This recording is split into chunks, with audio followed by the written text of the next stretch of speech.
Olá pessoal, bem-vindos ao curso de Segurança da Informação. Nesta aula eu vou falar sobre o conceito de criptografia, que são métodos de cifragem de mensagens e informações. Bem, esse material que eu preparei para vocês, ele foi baseado no livro Na Cartilha, gratuitamente disponível pelo CERT, nesse endereço aqui embaixo. A cartilha é chamada de Cartilha de Segurança para a Internet. E existe um capítulo lá relacionado à criptografia, e foi o capítulo que eu me inspirei para fazer essa aula. A agenda dessa aula ela é dividida em 6 momentos. Primeiro eu vou falar sobre alguns conceitos e termos relacionados à criptografia. E depois falarei sobre chaves simétricas, em seguida chaves assimétricas, função hash, assinatura digital e, por fim, certificado digital. Criptografia é uma ciência e arte de escrever mensagens em códigos ou cifradas. Então aqui nessa figura fica muito claro isso. Essa seria a máquina de criptografar. Eu passo uma mensagem aqui que é fácil de entender. E a saída dessa máquina é uma mensagem que é difícil de compreender o conteúdo dela. Então, um dos principais mecanismos de segurança, a criptografia ela funciona como um dos principais mecanismos de segurança que previne risco no uso da internet, já que você tem como manter em sigilo as informações que você troca com o seu destinatário. Tem alguns exemplos de aplicação da criptografia. Codificar arquivo que armazena suas senhas. Não sei se vocês estão acostumados a fazer isso, mas é comum, né? Existem aplicações para isso, onde você cria um arquivo que é criptografado, o arquivo que você criou, todo o conteúdo dele é criptografado, só você consegue abrir esse arquivo para ler o conteúdo dele, e dentro dele você armazena todas as senhas das aplicações que você tem acesso. Banco, do sistema de controle acadêmico, do e-mail, sei lá, de uma conta de um jogo que você utiliza e assim por diante. Então, aquelas contas de acesso aos serviços que você utiliza na internet, você colocaria o usuário e a senha toda nesse único arquivo. Só que esse arquivo está criptografado. Então, se alguém achar esse arquivo e tentar abri-lo, vai conseguir abrir o arquivo, mas não vai conseguir compreender o que tem dentro dele. Ou seja, ele vai ver um monte de caractere maluco, né, lá dentro dele. Uma outra aplicação, você fazer a mesma coisa, só que para os conteúdos relacionados a arquivos fiscais. Então, por exemplo, imposto de renda, salário. Existe uma outra aplicação que você instala um programa no seu computador e aí nesse programa você define qual é a pasta que vai ficar criptografada. Todo arquivo que você jogar dentro dessa pasta, o arquivo vai ser gravado de forma criptografada. Para você ler o conteúdo da pasta, você tem que usar esse programinha que vai lá na pasta, você move o arquivo para uma área que não é criptografada e aí você consegue ler o conteúdo desse arquivo descriptografado. Mas claro, para você fazer isso, você teria que ter a senha, né, de acesso a essa partição do seu computador, o área, o diretório que está criptografado. Bem, a mais importante que interessa para a gente aqui, eu diria, é a proteção da comunicação entre remetente e destinatário. Aí, neste caso, a gente poderia utilizar a criptografia para trocar mensagem de e-mail, acessar o Internet Bank ou fazer compras pela internet, no e-commerce, né? Deixa eu abrir aqui o pincel, quando precisar apontar, e vocês veem mais claramente. Tem alguns termos importantes para o conteúdo dessa aula. Vamos ver aqui. O conceito de texto claro versus texto codificado. Bem, parece óbvio, mas vale a pena a gente se debruçar sobre esses termos. O texto claro é a informação ou mensagem legível, enquanto que o texto codificado é aquela informação ou mensagem ilegível, após você aplicar o método criptográfico, né? E aqui já estou falando sobre outro termo, que é o de método criptográfico. Codificar versus decodificar. São dois termos que são importantes também a gente entender. Ao codificar o texto claro, fica codificado. Então, existe um texto claro e você codifica o texto para criar um texto não claro e ilegível. Enquanto ao decodificar, você pega um texto ilegível, aplica um método criptográfico para poder encontrar o texto que é legível. Ou o texto claro, né? Então, eu saio do texto codificado para o texto claro, ao decodificar. O método criptográfico também pode ser chamado de algoritmo de criptografia. É o programa ou algoritmo utilizado para codificar ou decodificar mensagens, textos, conteúdos. Então, eu tenho uma chave que provavelmente vai ser utilizada para aplicar um método de criptografia sobre esses textos. Então, é a senha ou palavra secreta utilizada pelo método criptográfico, né? pode ter diferentes tamanhos de bits nessa chave. E aí, dependendo do tamanho do bit, a eficácia da criptografia pode ser melhor ou pior, né? A capacidade de alguém conseguir quebrar o conteúdo dessa mensagem cifrada seria mais difícil. Então, a chave seria isso. A gente pode traduzir chave como sendo sinônimo de senha aqui também. Canal de comunicação, pessoal, eu entendo como sendo um meio utilizado para troca de mensagens ou informação. Por exemplo, o WhatsApp pode ser um canal de comunicação, o e-mail pode ser um canal de comunicação, a janela, um papelzinho anotado que você troca com alguém. Então é um meio utilizado para troca de mensagens ou informações. Isso é o canal de comunicação. Para a gente, o que interessa como canal de comunicação é a internet. Então, esse canal de comunicação com a internet, que é aberto para todo mundo, ele é um canal naturalmente inseguro, né? E aí você precisa aplicar métodos para poder tornar essa comunicação, esse canal, que é a internet, mais seguro. A remetente e destinatário, o remetente é quem envia a informação ou mensagem, enquanto que o destinatário é quem recebe essa informação ou mensagem, tá? Bem, como eu falei, alguns desses termos aqui se parecem óbvios, mas valeu a pena a gente ter passado por eles aqui. Exemplo lúdico de criptografia. Vamos pensar aqui, considere um ciclo de letras do alfabeto. Eu coloquei esse ciclo de letras aqui, e a gente chama de ciclo de letras porque depois do A vem o B, depois do B vem o C, depois do U vem o V, W, X, depois do Y vem o Z, e depois do Z, quem é que vem? Volta para o A. Então, aqui, por isso que eu coloquei aqui de A a Z, depois do Z volta para o A, né? Então, imagina como se fosse uma ciranda aqui. Eu coloquei de forma reta aqui, como se fosse uma faixa, mas imagina como se fosse uma ciranda. E aí a gente quer criptografar a mensagem "Oi, pessoal", né? Como é que seria essa criptografia usando esse algoritmo bem lúdico para a gente entender? Pular para frente N letras do ciclo do alfabeto. Então, por exemplo, "Oi, pessoal", eu poderia aplicar uma chave N que é igual a 1, ou seja, eu estou dizendo que o algoritmo eu já sei o que eu tenho que fazer. Eu vou pegar uma letra da mensagem e pular N para frente, né? Então eu teria que esse é o algoritmo. Só que a chave criptográfica nessa troca seria 1, ou seja, depois do O eu pularia acho o O pularia um caractere. Então depois do O tem o P. Nessa mensagem criptografada o O eu vou substituir por P. Por isso ficou aqui, ó, o O por P. O I eu trocaria por quem? Depois do I pulo uma letra. Ficaria J. E assim sucessivamente, tá? E se a senha criptográfica, ou seja, a senha desse algoritmo, seja pular duas letras. Então, depois do O, eu teria Q. Depois do I, eu teria K. Então, por isso que aqui está Q, K, R, G. Ou seja, a criptografia de Oi pessoal usando o pulo igual a 2 e aqui a criptografia de Oi pessoal usando o pulo igual a 1. Então, podemos dizer que a senha para criptografar é o valor de N. Então, como eu falei para vocês, a senha utilizada aqui é pular 1 e a senha utilizada aqui é pular 2. Mas o algoritmo é pular para frente, né? Decodificar seria pular para trás, já que o algoritmo, o método criptográfico utilizado aqui seria pular para frente. Então, pular para trás seria o método criptográfico para descriptografar, né? Então, bem, esse seria o exemplo lúdico que eu mostrei para vocês de criptografia. Existe um método criptográfico chamado de chave simétrica, né, que é a criptografia de chaves simétricas, que é o que nós utilizamos aqui.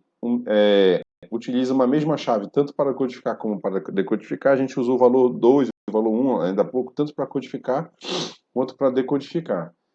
E é um método de criptografia utilizado mais para garantir a confidencialidade de dados. Então a informação é codificada e decodificada pela mesma pessoa, que é o caso lá daquele diretório que eu coloco meus arquivos que eu quero esconder, ou aquele arquivo de senhas, né, que está criptografado. Então, eu utilizo comigo mesmo. Então, faz muito sentido utilizar um método criptográfico de chave simétrica, porque ele é um método eficiente nesse caso, ele é rapidamente aplicado sobre o conteúdo e rapidamente é decodificado, né? Então, codificar e decodificar é uma operação ágil, né? E você tem um arquivo seguro, vamos colocar dessa forma. Porém, existe vulnerabilidade nesse método quando você quer trocar essa informação com o destinatário. E aí vem o problema. Porque para eu trocar informação com o destinatário, eu preciso que o destinatário também tenha a senha que eu utilizei para criptografar o conteúdo da mensagem. E aí a necessidade de compartilhamento de chaves com diferentes pessoas, computadores ou serviços é uma vulnerabilidade, porque não necessariamente o canal, o meio de comunicação que eu vou utilizar para trocar essa chave é um meio seguro. Só que isso é mitigável quando eu uso um canal seguro de troca de dados. Então eu poderia, por exemplo, anotar num papelzinho, por exemplo, no canal seguro anoto no papelzinho a senha, mostro para o cara, o meu destinatário, ele lê a mensagem e a gente queima o papelzinho lá na hora. Então a gente usou um canal seguro para trocar aquela chave. Claro que eu estou confiando na ponta, lá, no destinatário. Se esse destinatário, ao memorizar essa senha, compartilhar essa senha com as pessoas, pronto, furou o processo aí, né? E aí a gente poderia criar um método para trocar a senha a cada troca de mensagem também. Enfim, a gente poderia fazer igual o cachorro correndo atrás do rabo. O que é importante aí vocês entenderem aqui, neste momento, é que a criptografia de chaves simétricas é a criptografia que utiliza a mesma chave, a mesma senha para criptografar e para descriptografar. E esse método de criptografia ele faz muito sentido quando a informação é codificada e decodificada pela mesma pessoa, ou seja, eu sou o remetente e o destinatário da mesma mensagem criptografada.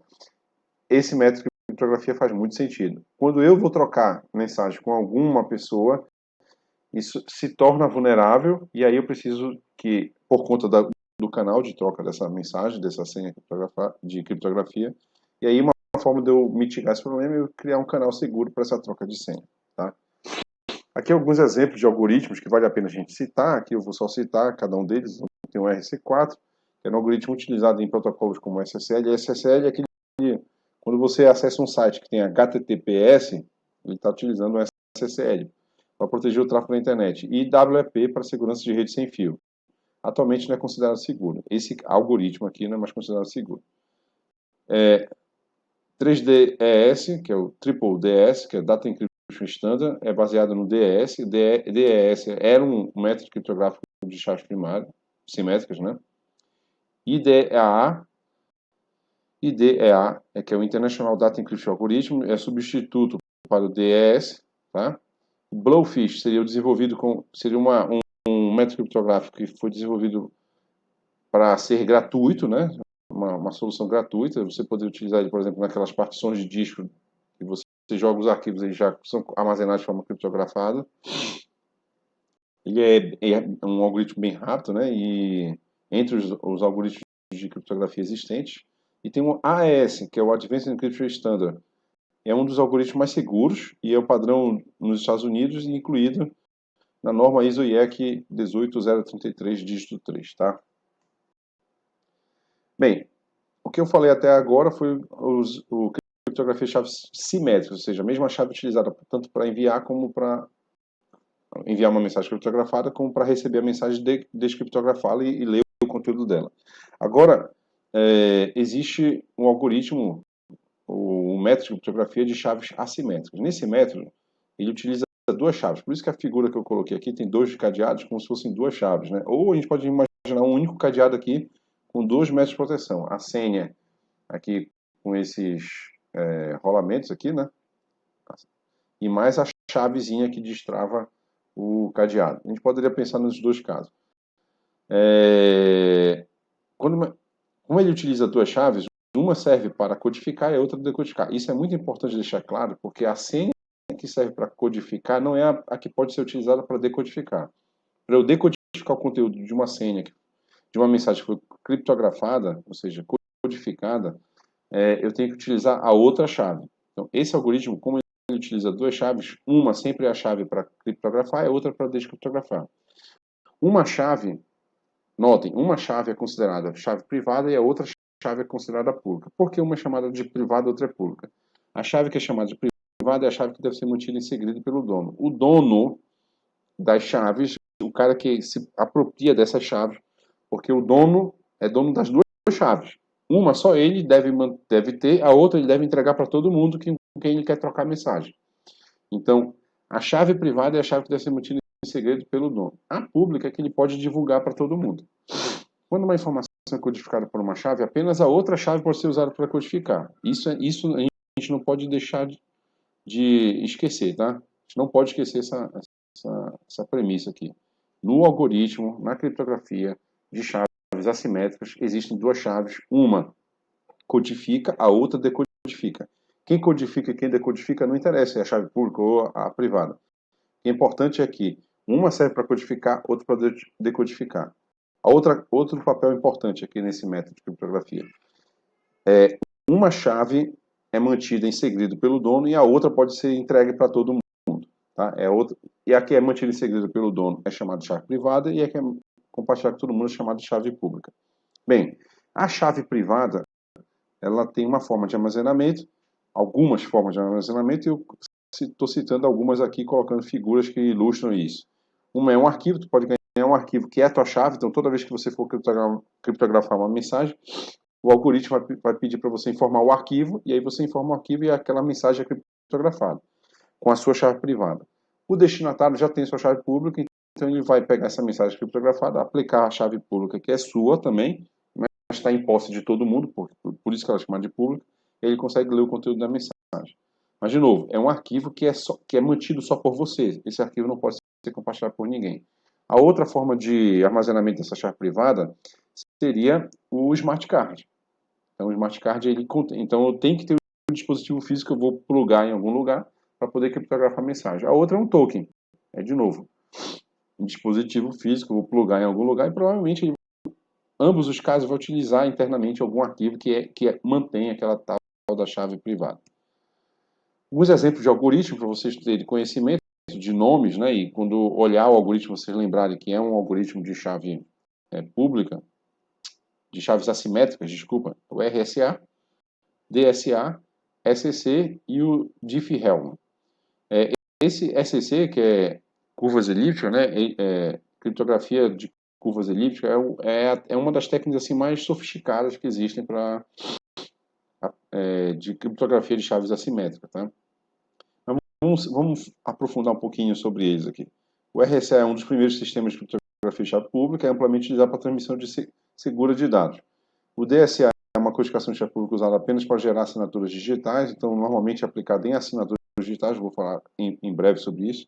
Não pode ser usado para criptografar dados, né? O Diffie-Hellman permite que duas partes que não possuem conhecimento a priori de cada uma compartilhem uma chave secreta sobre um canal de comunicação inseguro. Então é um algoritmo aqui para troca de chaves, né? Um dos primeiros métodos de troca de chaves utilizados. Bem, beleza, a gente conheceu as duas técnicas, a chave simétrica e a chave assimétrica, e aí, qual é que eu vou utilizar para poder criptografar meus dados, trocar mensagens com o destinatário, enfim. Bem, existem vantagens e desvantagens de cada uma delas e vale a pena a gente visitar essas vantagens e desvantagens. Nas chaves simétricas, ela é positiva porque é um algoritmo bem rápido, eficiente, não consegue criptografar e descriptografar de forma muito rápida. Porém, ela exige um canal seguro de troca de informação. Então, é difícil gerenciar grande quantidade de chaves, uma por destinatário e uma por remetente também, é um outro problema. Então, imagina, as mensagens que eu vou trocar com o meu destinatário, com você, por exemplo, eu precisaria te entregar a minha chave privada. Você tem que saber, toda vez que eu for mandar uma mensagem para você criptografada, você tem que saber que, para descriptografar as minhas mensagens que vierem do Fábio, precisarão da chave que eu entreguei para você. Então você vai ter que ter em algum lugar um repositório, vai ter que gerenciar, né, as chaves relacionadas ao Fábio, a todos os destinatários, perdão, a todos os remetentes de quem você vai receber mensagem. Então você tem que ter esse conjunto de chaves guardadas com você. Por isso que eu coloquei aqui que é difícil gerenciar grande quantidade de chaves, uma por destinatário e uma por remetente. Né? Então eu posso pensar assim, para quem eu vou enviar essa mensagem? Será que essa pessoa tem a minha chave? Ou eu tenho que usar uma chave que ela já compartilhou comigo? Então eu tenho que ter alguma forma de gerenciar isso. Aí é um ponto de vulnerabilidade, né? Porque o hack poderia descobrir essas chaves e aí pronto, quebrou a troca segura de mensagens com os meus destinatários. Então esse seria um ponto negativo. A grande vantagem, repito, é a questão da velocidade com que você consegue criptografar e descriptografar grandes volumes de informação. Tá? Chave simétrica já é o contrário, ela é mais lenta, o processo de criptografia e descriptografia. E é positivo por quê? Porque não exige uma chave secreta com cada destinatário. Então, eu posso publicar para todo mundo qual é a minha chave pública, a chave privada é só minha. Então, são duas chaves, uma eu entrego para todo mundo com quem eu vou trocar mensagem, e uma é só minha, que eu vou utilizar para enviar as minhas mensagens para as pessoas. Não existe, aí, ou seja, eu posso ter, de novo, vou precisar ter, na verdade, gerenciar as chaves com quem eu vou trocar mensagem, porque quem vai mandar mensagem para mim, eu vou ter a chave pública dessas pessoas. Então, preciso ter guardado comigo essa lista de chaves públicas. Só que tanto faz se um hacker invadiu ou não isso aí, porque a chave é pública, todo mundo poderia ter acesso, né? Então, não existe uma chave secreta com cada destinatário. E não existe um canal seguro na troca de informação. Ela é utilizada para criar o canal seguro, né? O mecanismo de chave simétrica. A desvantagem é a questão da lentidão. Beleza. É possível a gente combinar as duas técnicas? E aí entra o conceito de chave de sessão para compartilhamento da chave secreta. Que tal a gente criar uma sessão temporária, ou seja, eu e você vamos criar um canal de comunicação seguro, que a gente vai chamar de sessão, só para que a gente possa trocar as mensagens entre nós dentro desse canal seguro. A criação desse canal seguro é feita usando chaves assimétricas. Então, eu compartilho contigo uma chave pública e aí a gente cria o canal seguro. Dentro desse canal seguro, eu troco contigo as chaves privadas.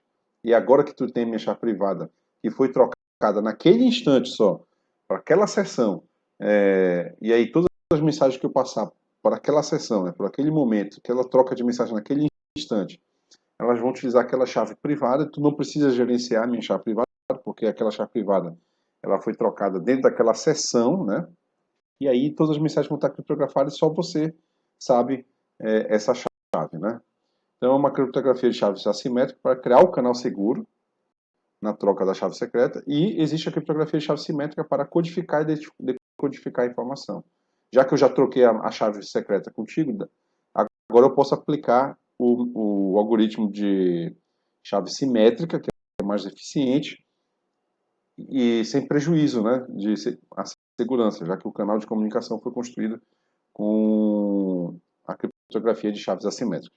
Exemplos de protocolos ou métodos que fazem esse tipo de métodos criptográficos fazem esse tipo de combinação de abordagens de criptografia, ou seja, eu estou combinando tanto a criptografia de chave assimétrica como uma assimétrica.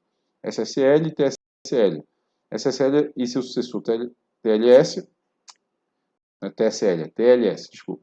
SSL, que é o Security Socket Lawyer, e o TLS, que é o Transport Layer Security. O TLS é um protocolo sucessor do SSL e serve para estabelecer links autenticados ou seguros criptografados em computadores de uma rede. Como eu falei para vocês, o HTTPS é um exemplo de aplicação de um desses protocolos aqui. Tem esse Pretty Good Privacy, que é um software de criptografia que fornece autenticação e privacidade na comunicação de dados, frequentemente utilizado para assinar e encriptar e descriptografar textos, e-mails, arquivos, diretórios e partições inteiras de disco. Então, aquela tecnologia que eu falei para vocês de criar um disco, uma área do seu computador, onde tudo que você jogar lá vai estar criptografado, utiliza, por exemplo, esse método chamado PGP, que é Pretty Good Privacy. E o método SMIME, que é o Security Multiple Purpose Internet Mail Extension, que é uma tecnologia que permite criptografar e-mails, permite assinar digitalmente seus e-mails para atestar que você é o remetente legítimo da mensagem. Você pode receber uma mensagem dizendo que veio do Fábio, mas será que ela veio do Fábio mesmo? Então a assinatura poderia, que garantiria que ela veio de mim mesmo, seria utilizando essa tecnologia chamada SMIME. Tá? Então aqui é só para citar alguns exemplos de métodos criptográficos que combinam as duas técnicas de criptografia, a criptografia simétrica e assimétrica. Tá? Bem, agora a gente vai falar sobre a função hash, porque eu preciso desse conceito para poder falar com vocês sobre a assinatura digital. Tá? A função hash é um método criptográfico de codificação que não admite realizar a decodificação, ou seja, eu codifiquei, criei um código, né, para uma mensagem, e aquele código eu não consigo desfazer, não tem como desfazer. Ou seja, não existe algoritmo que desfaça. Eu vou gerar uma informação que eu vou usar o termo aqui, é impossível, essa palavra é meio complicada na computação, que sempre alguém descobre algum método para poder descriptografar, né? Mas, em tese, é impossível eu, a partir de um valor, descobrir qual foi o valor que gerou aquele valor. Ou seja, a função que não possui inversa, né? Para vocês entenderem o conceito de função que não possui inversa, imagina essa função aqui, ó. F de x é igual a x mais 1. Essa é uma função inversível. Por quê? Eu posso, a partir dessa função, criar uma função inversa essa é a função que sai daqui, desse conjunto para cá. Então, quando x é igual a 1, y é igual a 2. Quando x é igual a 2, y é igual a 3. Quando x é igual a 3, y é igual a 4. Essa é essa função. Ela é inversível porque eu teria como fazer o seguinte. Quando x é igual a 2, y é igual a 1. Quando x é igual a 3, y é igual a 2. Quando x é igual a 4, y é igual a 3. Então eu consegui criar... Esse aqui é um exemplo de uma função que eu... Exemplo, poderia ser utilizado para criptografia de chaves simétricas, né, onde eu criptografei uma informação, gerei uma informação e para descriptografar eu criei uma função inversa que gera o dado de origem, né, vamos colocar assim. A função resumo, já que ela não possui inversa, é como se fosse essa função aqui, ó. Essa função ela divide por 2 e pega o teto da divisão, né, teto inteiro. Então 1 dividido por 2 dá meio e o teto vai dar 1. 2 dividido por 2 vai dar 1 e o teto dá 1. Ou seja, tanto 1 quanto 2 chegam em 1. A função hash de 1 e a função hash de 2 vai chegar em 1. Só que a partir de 1 não sei aonde eu posso chegar. Eu não consigo inverter, né? De 1 eu chego em 1, eu posso chegar em 1, como posso chegar em 2, como posso chegar em alguns outros valores. Não nesse exemplo aqui, tá, gente? Mas o que é importante aqui, vocês entenderem, é que essa função aqui, que eu mostrei para vocês, é um exemplo de uma função que não é inversível. A função hash é semelhante a essa função aqui.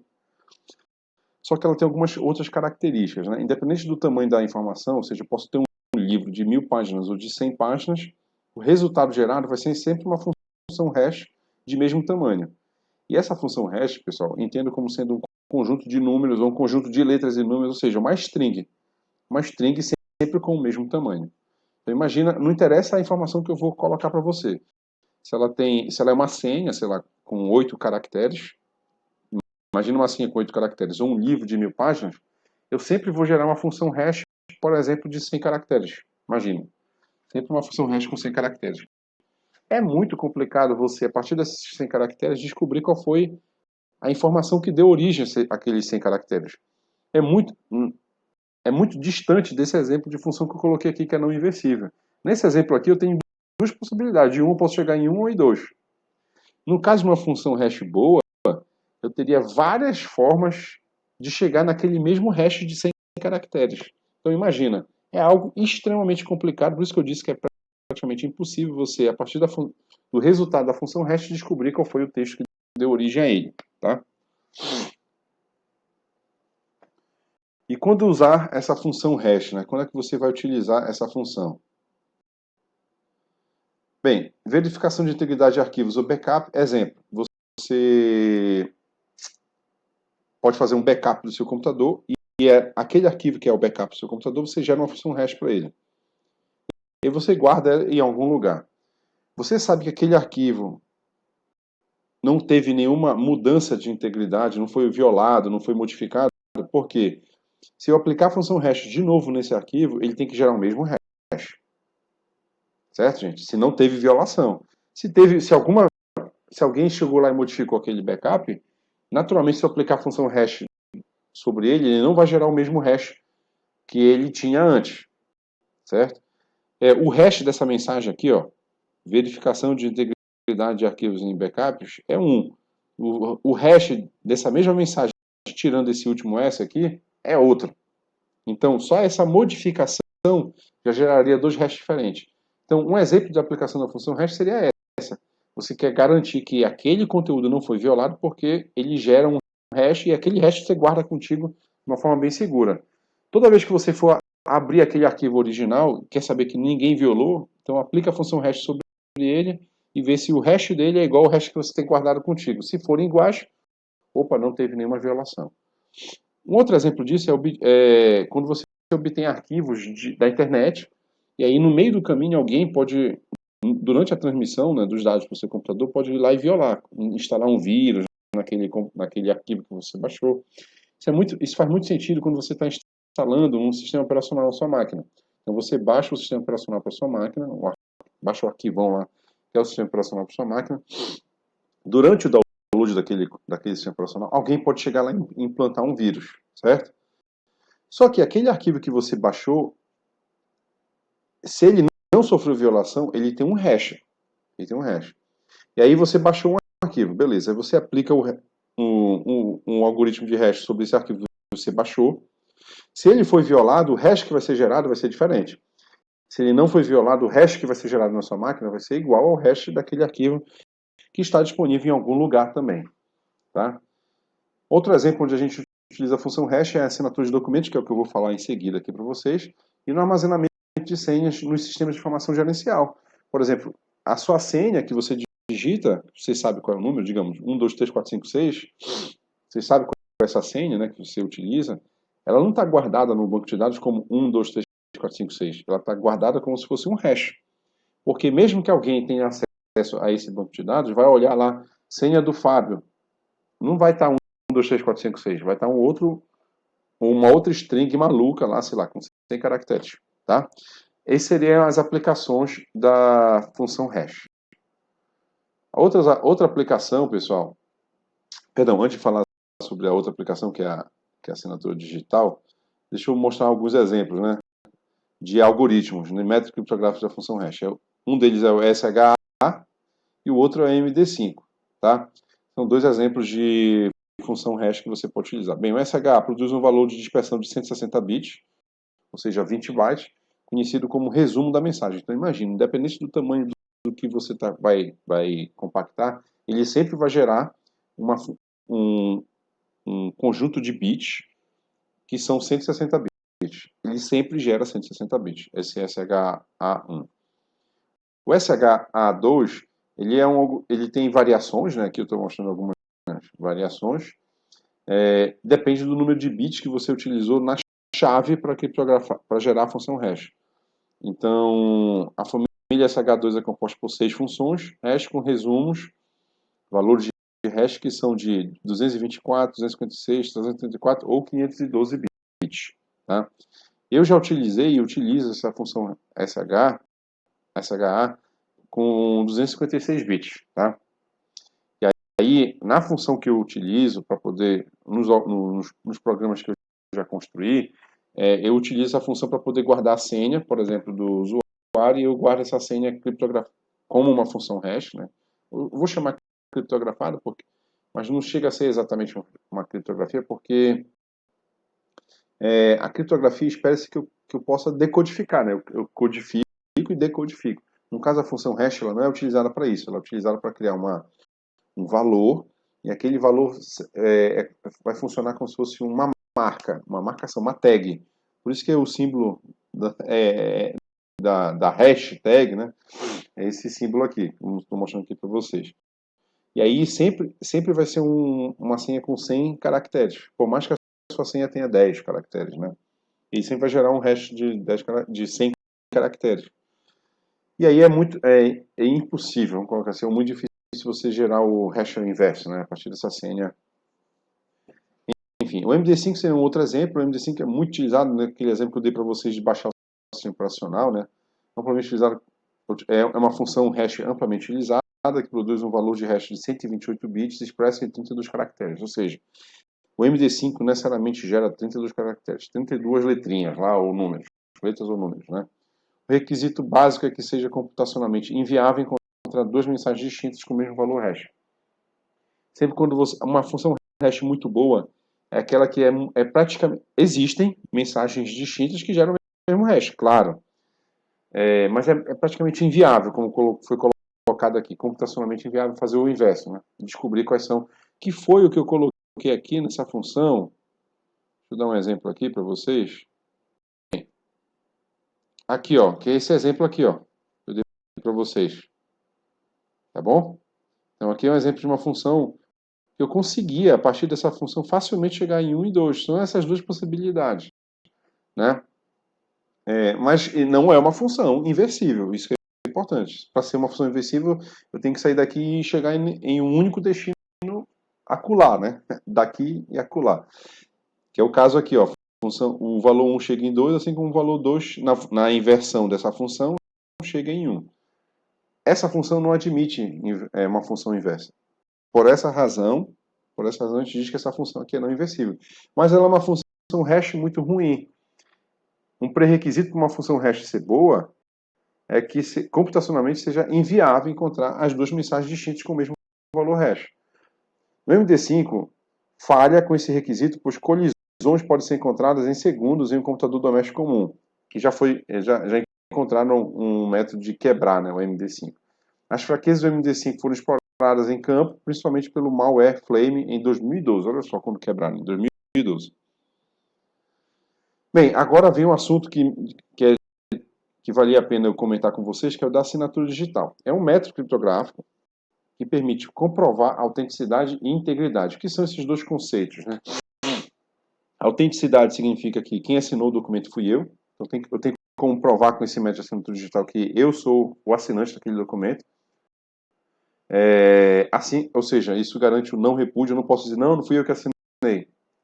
Porque com o método de assinatura digital, só eu consigo assinar aquele documento, porque só eu tenho aquela chave privada para assinar aquele documento. E a integridade significa que aquele documento não sofreu nenhuma alteração. Ele pode estar com a minha assinatura e ele não sofreu alteração, porque se ele sofreu alteração, aquela minha assinatura perde a validade, né? Então, é um método criptográfico que garante essas duas propriedades, autenticidade e integridade, tá? Integridade, nenhuma alteração foi feita no documento, e a autenticidade, quem assinou fui eu mesmo. Esse método de assinatura digital é baseado na criptografia de chaves assimétricas. Apenas o dono da assinatura conhece a chave privada, e quem desejar verificar a assinatura digital usa a chave pública do dono da assinatura. Então, eu quero comprovar que quem assinou foi o Fábio, usa a chave pública do Fábio. O Fábio assina o documento com a chave privada dele, só ele conhece. Mas quem quer comprovar que aquele documento foi assinado pelo Fábio, usa a chave pública do Fábio. Né? Bem, a assinatura digital é baseada na função resumo, que é a função hash que a gente viu ainda há pouco. Os documentos assinados podem ter diferentes tamanhos, mas o hash tem tamanho fixo. O hash que vai ser gerado para o documento, ele sempre vai ter o mesmo tamanho, como eu falei ainda há pouco para vocês. Independente se o livro tem 1000 páginas ou 100, a função hash que vai ser aplicada nele vai gerar um mesmo conjunto de caracteres, a mesma quantidade de caracteres, tá? Digamos, 100 caracteres, ou 32 caracteres, ou 50 caracteres, não interessa. O que interessa é que a quantidade vai ser fixa, independente da quantidade de informação que for utilizada para a entrada dessa função resumo, dessa função hash. A assinatura digital é aplicada sobre o hash do documento. Olha só, não se assina o documento, se assina a função hash, o resultado da função hash. Então eu pego um documento, gera uma função hash, ou seja, um conjunto de caracteres pequeno. Pega um livro de 1000 páginas e gera 100 caracteres de hash. Eu vou assinar os 100 caracteres de hash. O que é assinar os 100 caracteres de hash? Eu vou aplicar a minha chave privada sobre 100 caracteres de hash e, portanto, agora esses 100 caracteres de hash vão gerar um outro código, que é um código criptografado com a minha função, com a minha chave privada. O destinatário vai aplicar a minha chave pública da minha assinatura sobre esse hash criptografado. E aí, ao descriptografar, ele vai gerar um hash que tem que ser o mesmo do hash das 1000 páginas do livro. Então, ele aplica também a função hash nas 1000 páginas do livro, lá, e vai gerar um outro hash. Esse outro hash tem que ser igual ao hash que ele gerou ao descriptografar usando a minha chave pública. Se não for igual, significa que aquele documento não foi assinado por mim. Então, a assinatura digital é aplicada sobre esse hash do documento, né? Acelerando o processo de codificação. Por quê? Se eu fosse aplicar o algoritmo de criptografia assimétrico, né? Criptografia de chaves assimétricas, sobre um livro de 1000 páginas, imagine o tempo de processamento disso. Então, quando eu aplico sobre um hash de 100 caracteres, ou 20, 50, enfim, aquele número de caracteres fixos, eu sei que o tempo de processamento vai ser o mesmo para qualquer documento que eu vá assinar ou não assinar, né? Aqui está um passo a passo de como isso funciona, essa verificação da assinatura digital. O remetente, vamos imaginar, eu vou mandar uma mensagem para você. Então, eu pego um documento, eu edito esse documento, e no final eu quero assinar esse documento. Então, o remetente cria o documento, o remetente assina o documento. Eu vou assinar digitalmente esse documento. O que significa assinar digitalmente esse documento? Significa gerar o hash do documento, conjunto de caracteres fixo, né? Sei lá, 100 caracteres, que representa uma função resumo daquele documento. E aí eu, usando a minha chave privada da minha assinatura digital, eu assino aquele hash. Então eu vou criptografar o hash do documento com a chave privada do remetente, com a minha chave privada. E aí, esse hash criptografado é adicionado ao documento. Então, eu vou pegar o documento original que eu escrevi e vou acrescentar o meu hash criptografado a esse documento. Eu vou mandar duas informações para você, que vai recebê-la. O remetente entrega o documento com a assinatura do destinatário. Com a assinatura ao destinatário. Então, o documento e a assinatura vai para você, que é o destinatário. Aí o destinatário recebe o documento e recebe a assinatura. Ok? O destinatário vai gerar um hash desse documento. Beleza. Ele vai guardar esse hash que ele vai gerar desse documento. A função hash ela é pública, todo mundo tem acesso à função hash. Beleza, gerou o hash desse documento. O destinatário também vai descriptografar o hash criptografado. Aquele hashzinho que eu mandei para ele criptografado, ele vai descriptografar com a minha chave pública. Então você vai usar a minha chave pública para descriptografar o meu hash criptografado. E aí, no final, você vai comparar se o hash que você gerou do documento com o hash que você encontrou depois de descriptografar meu hash criptografado são iguais. Se eles não forem iguais, significa que o documento não foi... Perdão, se eles forem iguais, significa que o documento não foi alterado e ele foi assinado por mim. Se eles forem diferentes, significa que ou o documento foi alterado e ou não é a minha assinatura. Tá certo, gente? Mas temos um problema aí. Como é que você garante que a minha chave pública é minha mesmo? Como é que você, que vai receber meu documento assinado, garante que a minha chave pública é minha mesmo, né? Como garantir, ou seja, que o remetente com quem você deseja se comunicar é a pessoa dona da chave pública? Aí entra o conceito de certificado digital. O certificado digital serve para evitar que o impostor seja o remetente. Então, aquela chave privada que eu utilizei para criptografar e a chave pública que você utilizou para descriptografar o meu hash, ela é obtida a partir de um certificado digital. Então, eu obtenho um certificado digital, né? Um certificado que diz, olha, esse par de chaves aqui é do Fábio, privado é do Fábio, essa chave pública aqui é do Fábio. Alguém me entregou esse certificado. E o que é esse certificado? É um conjunto de informações que distingue uma entidade. Eu tenho a posse de um certificado digital, portanto tenho posse de duas chaves, a minha chave privada e a minha chave pública. A minha chave pública eu compartilho com todo mundo, a minha chave privada eu guardo só comigo. E tem vinculado, portanto eu tenho vinculado nesse certificado digital um par de chaves, a pública e a privada. Esses par de chaves que diz que eu sou eu mesmo também pode ser vinculado a uma empresa, a um equipamento ou a um serviço. A um serviço, entendo, a um site de e-commerce, né? Ele é usado para confidencialidade e assinatura digital. Pô, mas beleza. Eu ganhei um certificado digital, ou seja, eu ganhei um par de chaves pública e privada, e alguém me deu esse par de chaves pública e privada. Alguém me concedeu isso. Quem foi esse alguém que me concedeu isso? Esse alguém que me concedeu isso foi uma autoridade certificadora. E aí entra o pulo do gato. Não é qualquer um que me entrega um par de chaves pública e privada e que eu posso utilizar para assinar meus documentos e você saber que eu sou eu mesmo. Eu obtive isso de alguém. E esse alguém é chamado de autoridade certificadora, ou AC. No Brasil, essa autoridade certificadora, né, é parte de uma infraestrutura de chaves públicas conhecida como ICP Brasil. Certificados digitais revogados são adicionados em uma lista periodicamente atualizada. Ou seja, essa mesma autoridade certificadora periodicamente vai revogando alguns certificados, porque o certificado que você tem acesso, ele tem validade. Pode expirar em 1 ano, 6 meses, ou ele pode ser quebrado por um hacker. E se isso acontecer e for descoberto, essa autoridade certificadora nega aquele certificado, ou seja, aquele certificado que você tinha já não tem mais validade. Então, a autoridade certificadora é tanto a entidade que te entrega ali, um certificado e diz que você tem direito a uma chave pública e uma privada para poder assinar seus documentos digitalmente, né? Como é a pessoa também que fica armazenando, atualizando uma lista de certificados revogados. Porque eu preciso saber se aquele certificado... Quem é que precisa saber, na verdade? Quem for receber meu documento assinado, saber que aquele documento foi assinado por mim. Será que eu assinei utilizando um certificado digital revogado? Se sim, aquele documento não tem validade jurídica, né? Beleza. Como é que eu posso comparar o certificado digital ou a autoridade, na verdade, a autoridade certificadora?